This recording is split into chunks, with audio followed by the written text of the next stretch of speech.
चलिए जानते हैं भारत के हर जिले, हर शहर, हर गांव और हर क्षेत्र की फटाफट ताजा खबरें सिर्फ 10 मिनट में, वो भी सबसे तेज। Ration card latest update. 1 दिसंबर 2025 से नए नियम लागू हो गए हैं। अब हर राशन कार्ड में आधार लिंक और ई-केवाईसी कराना अनिवार्य है। समय पर केवाईसी न कराने पर कार्ड बंद भी हो सकता है। सरकार का लक्ष्य फर्जी कार्ड हटाकर असली जरूरतमंदों तक सुविधा पहुंचाना है। कई राज्यों में अब राशन वितरण बायोमेट्रिक और क्यूआर कोड सिस्टम से किया जाएगा। डिजिटल राशन कार्ड की प्रक्रिया भी तेज हो गई है। कुछ राज्यों में राशन के साथ नगद सहायता देने पर भी विचार हो रहा है। सरकार ने सभी कार्ड धारकों से जल्द अपडेट करवाने की अपील की है।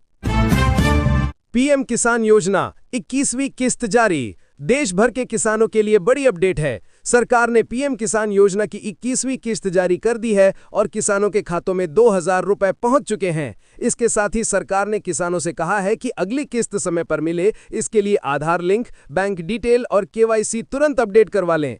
फसल बीमा योजना में भी कवरेज बढ़ाया गया है, जिससे खराब मौसम और नुकसान की स्थिति में किसानों को बेहतर सुरक्षा मिले।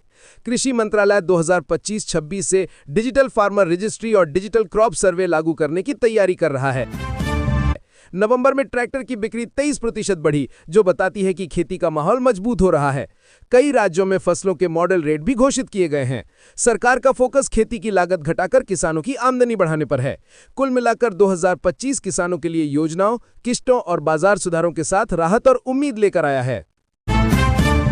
महिलाओं के लिए बड़ी खुशखबरी। सरकार ने इस साल नई योजनाओं को मंजूरी दी है, जिनमें दिल्ली की महिला समृद्धि योजना शामिल है, जिसके तहत जरूरतमंद महिलाओं को हर महीने 2500 रुपए की आर्थिक सहायता दी जा रही है। महिलाओं के रोजगार को बढ़ावा देने के लिए पीएम कौशल विकास योजना और मुद्रा लोन के तहत महिलाओं को कम ब्याज पर बिजनेस लोन उपलब्ध कराए जा रहे हैं। कई राज्यों में कामकाजी महिलाओं के लिए सुरक्षित हॉस्टल और रहने की सुविधाएं तेजी से बनाई जा रही हैं, ताकि वे सुरक्षित माहौल में काम कर सकें। टाटा इलेक्ट्रॉनिक्स में 15,000 नई भर्तियां। टाटा ग्रुप की टाटा इलेक्ट्रॉनिक्स तमिलनाडु के होसूर प्लांट में 15,000 नई भर्तियां करेगा। कंपनी 6 महीने में 65,000 कर्मचारियों तक पहुंचने की तैयारी कर रही है। वर्तमान में 60,000 कर्मचारी हैं। यह भर्ती एप्पल के बढ़ते प्रोडक्शन के कारण हो रही है। एक सूत्र ने कहा कि किसी भारतीय कंपनी का इतने कम समय में इस लेवल तक पहुंचना बड़ी उपलब्धि है। फॉक्सकॉन भी विस्तार कर रही है।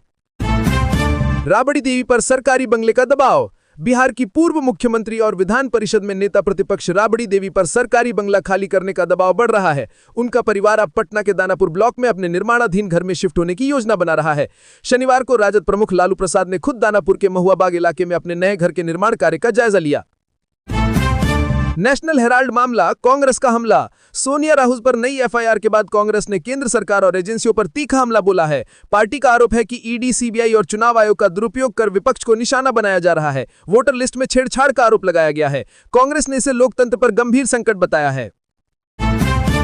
ललन सिंह का पलटवार। केंद्रीय मंत्री और जनता दल यूनाइटेड के वरिष्ठ नेता ललन सिंह ने महिलाओं को 10,000 रुपए दिए जाने की योजना को लेकर विपक्ष के दावों पर पलटवार किया है। विपक्ष द्वारा यह आशंका व्यक्त की जा रही थी कि चुनाव के बाद यह राशि वापस ले ली जाएगी।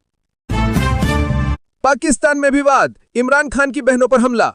इस्लामाबाद 30 नवंबर। पाकिस्तान के सूचना मंत्री अत्ताउल्लाह तरार ने इमरान खान की बहनों को शर्म से मर जाने की नसीहत दी। उन्होंने कहा कि वे इंडियन और अफगानी चैनलों पर जाकर इमरान के लिए क्यों रो रही हैं, जबकि देश के शहीदों पर बात नहीं करती। तरार के अनुसार यह गलत है।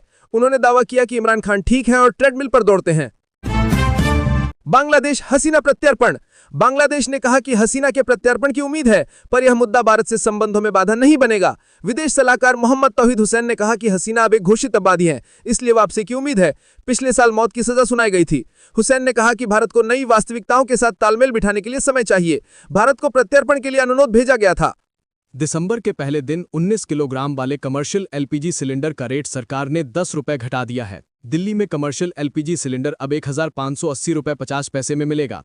वहीं कोलकाता में अब इसका दाम 1684 रुपए, मुंबई में 1531 रुपए 50 पैसे और चेन्नई में 1739 रुपए 50 पैसे हो गया है। 14 किलोग्राम वाले घरेलू एलपीजी सिलेंडर के रेट में कोई बदलाव नहीं किया है। प्रधानमंत्री नरेंद्र मोदी ने संसद के शीतकालीन सत्र से पहले कहा है कि विपक्ष भी अपना दायित्व निभाएं और चर्चा में मजबूत मुद्दे उठाएं। उन्होंने कहा, विपक्ष पराजय की निराशा से बाहर निकलें। दुर्भाग्य है कि एक दो दल तो ऐसे हैं कि वो पराजय भी नहीं पचा पाते। मैं उनके बयानबाजी सुन रहा था, लग रहा था पराजय ने उन्हें परेशान कर रखा है। दोस्तों, वीडियो को एक लाइक और चैनल को सब्सक्राइब करना ना भूलें। दूसरी तिमाही में भारत की जीडीपी वृद्धि दर 8.2% रहने के बाद सोमवार को सेंसेक्स और निफ्टी अब तक के सबसे ऊंचे स्तर पर पहुंच गए। सेंसेक्स 400 पॉइंट से ज्यादा बढ़कर 86,159.02 तक गया, जबकि निफ्टी 50 ने 26,325.80 का आंकड़ा छुआ। गौरतलब है कि दोनों इंडेक्स में अडानी पोर्ट्स व कोटक बैंक सबसे ज्यादा फायदे में रहे। बिलियनियर निखिल कामत ने एलन मस्क के साथ पॉडकास्ट में बताया है कि उनके यानी मस्क के ट्विटर खरीदने से पहले वे ट्विटर में एक छोटे अंशधारक थे। कामत ने बताया कि जब मस्क ने ट्विटर खरीदा तो उन्हें इसका पैसा मिला था। वहीं मस्क ने कहा कि ट्विटर को खरीदना जरूरी था क्योंकि उसका दुनिया पर नकारात्मक प्रभाव पड़ रहा था। दंतेवाड़ा छत्तीसगढ़ में 12 महिला कमांडर समेत 37 सक्रिय नक्सलियों ने सुरक्षा बलों के समक्ष आत्मसमर्पण किया है। इनमें 27 इनामी माओवादी भी शामिल हैं, जिन पर 65 लाख रुपए का इनाम घोषित था। पुनर्वास नीति के तहत आत्मसमर्पण करने वाले माओवादियों को 50,000 रुपए की सहायता राशि दी जाएगी। इन्हें रोजगार के लिए ट्रेनिंग, खेती की जमीन समेत अन्य सुविधाएं दी जाएंगी। नौसेना प्रमुख एडमिरल दिनेश कुमार त्रिपाठी ने रविवार को कहा कि ऑपरेशन सिंदूर ने भारतीय नौसेना की निरंतर युद्ध तत्परता को शानदार तरीके से प्रदर्शित किया है। उन्होंने कहा, पहलगाम आतंकी हमले के बाद त्वरित तैनाती, हथियार फायरिंग और आक्रामक युद्धाभ्यास से पाकिस्तानी नौसेना को उसके बंदरगाहों तक सीमित कर दिया गया। हम हमेशा युद्ध के लिए तैयार रहते हैं। विराट कोहली द्वारा एक फॉर्मेट में सबसे ज्यादा शतक लगाने का वर्ल्ड रिकॉर्ड तोड़े जाने पर वीरेंद्र सहवाग ने कहा है, विराट कोहली ने फिर दिखाया कि रन बनाना उनके लिए उतना ही आसान है जितना हमारे लिए चाय बनाना। उन्होंने कहा, 52वीं ओडी सेंचुरी, आज भी भूख वही, जुनून वही, किंग हमेशा किंग ही रहता है। अंतर्राष्ट्रीय मुद्रा कोष यानी IMF ने पाकिस्तान को लताड़ते हुए उसकी स्पेशल इन्वेस्टमेंट फैसिलिटेशन काउंसिल की कार्यप्रणाली, पारदर्शिता और संरचना पर गंभीर सवाल उठाए हैं। सेना प्रमुख जनरल आसिम मुनीर के नेतृत्व वाली इस काउंसिल को विदेशी निवेश आकर्षित करने के लिए बनाया गया था, लेकिन IMF के अनुसार ये अपने लक्ष्य हासिल नहीं कर सकी। दोस्तों, वीडियो को एक लाइक और चैनल को सब्सक्राइब करना ना भूलें। मध्य प्रदेश पश्चिम क्षेत्र विद्युत वितरण कंपनी ने 4009 पदों पर भर्ती का नोटिफिकेशन जारी किया है। आवेदन प्रक्रिया 20 दिसंबर से शुरू होगी और अंतिम तिथि 21 जनवरी तय की गई है। इस भर्ती प्रक्रिया के जरिए PR officer, testing assistant, junior stenographer, line attendant, civil attendant सहित अन्य पद भरे जाएं।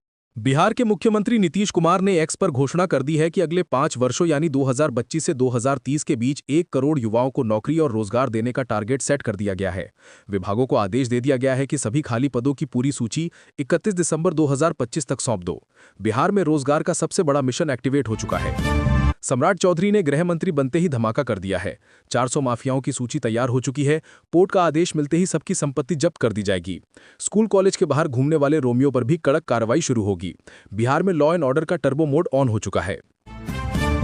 दिल्ली में सोने की कीमत 640 रुपए गिर गई है और अब 99.99% शुद्धता का सोना 1,29,460 रुपए 10 ग्राम पर पहुंच गया है। लेकिन चांदी में बम्पर छलांग लगी है। 5100 रुपए की बढ़त के साथ 1,68,200 रुपए किलो पर पहुंच गई है। पिछले 3 सत्रों में चांदी 13,200 रुपए बढ़ चुकी है। योगी आदित्यनाथ ने कहा है कि उत्तर प्रदेश जैन संस्कृति की पवित्र भूमि है। अयोध्या में प्रथम तीर्थंकर भगवान ऋषभदेव समेत कई तीर्थंकर अवतरित हुए थे। कुशीनगर में भगवान महावीर का महापरिनिर्वाण हुआ था। फाजिल नगर को पावा नगरी नाम देने का फैसला परंपरा का सम्मान बढ़ाता है। बांग्लादेश में एंटी करप्शन अधिकारियों ने पूर्व प्रधानमंत्री शेख हसीना के बैंक लॉकरों से 10 किलो सोना बरामद कर लिया है, जिसकी कीमत 11 करोड़ रुपए बताई जा रही है। लॉकर सितंबर में सीज किए गए थे। इसमें सिक्के, ईंटें और आभूषण शामिल हैं। हसीना पर टैक्स चोरी की भी जांच चल रही है। बिहार सरकार ने सीतामढ़ी को विकसित शहर बनाने का बड़ा ब्लूप्रिंट तैयार कर दिया है। नए शहर में मॉडर्न घर, चौड़ी सड़कें, पार्क, ऑफिस, शॉपिंग कॉम्प्लेक्स और हाई क्वालिटी पानी बिजली की सुविधाएं होंगी। ट्रैफिक और भीड़ कम करने के लिए मेगा प्लान तैयार है। आने वाले सालों में ये बिहार का टॉप मॉडर्न शहर बनने जा रहा है। IMD ने बंगाल की खाड़ी में बन रहे नए चक्रवात दितवाह पर अलर्ट जारी कर दिया है। तमिलनाडु के चेन्नई, नागापट्टिनम, तिरुवल्लुर, तंजावुर में 27 से 29 नवंबर तक येलो और ऑरेंज अलर्ट लगा दिया गया है।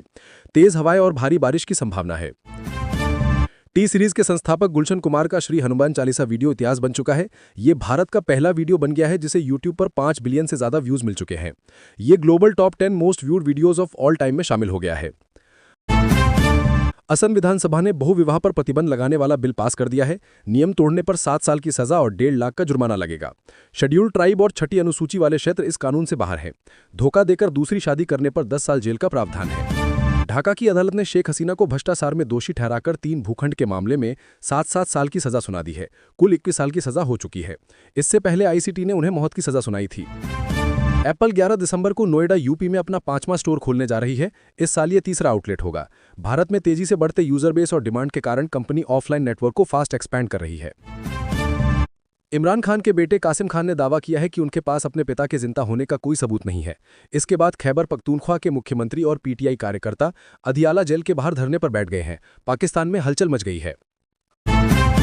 आरएलएम में जोरदार बगावत भड़क चुकी है। उपेंद्र कुशवाहा के बेटे दीपक प्रकाश को मंत्री बनाए जाने पर पार्टी फट पड़ी है। राष्ट्रीय उपाध्यक्ष जितेंद्र नाथ समेत कई नेता इस्तीफा दे चुके हैं।